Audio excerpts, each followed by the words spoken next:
O sistema de transporte de Londres é conhecido por sua eficiência, pela arquitetura das estações, pelo design dos veículos e até pela famosa arte do mapa do metrô. Por trás de tudo isso, existem 200 anos de história contados no Museu do Transporte de Londres.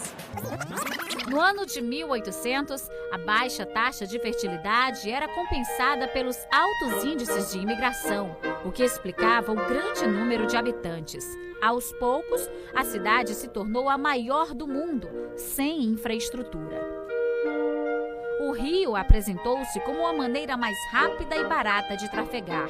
A cidade crescia em ritmo acelerado e, além das pessoas, os cavalos ocupavam as ruas. Por volta de 1900, havia 50 mil cavalos pelas ruas de Londres, responsáveis pelo transporte de carruagem e dos primeiros ônibus. Para cada veículo, era necessário ter 2 animais e para cada trajeto havia 6 trocas, ou seja, no final do dia, 12 animais por veículo. Era muito difícil cuidar de tantos cavalos, sem contar com as 1000 toneladas do que eles deixavam pelas ruas.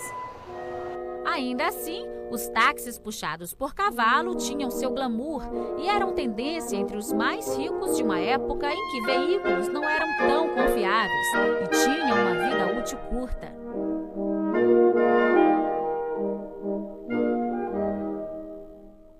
No final do século XIX, as ferrovias também tiveram um papel importante no desenvolvimento de Londres.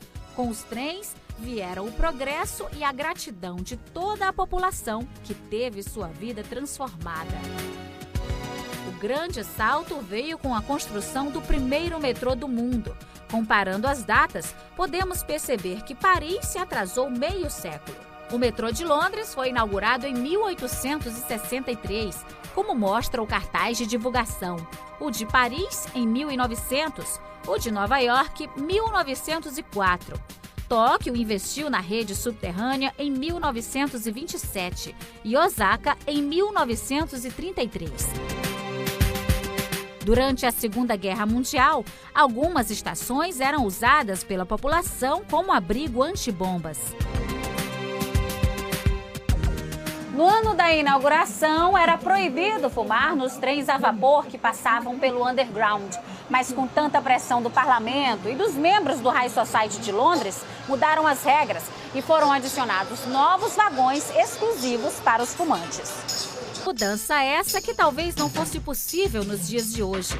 Na seção sobre a carbonização e você, o governo britânico tenta conscientizar os cidadãos sobre a porcentagem de gás carbônico emitida em cada atividade diária. E números, muitos números.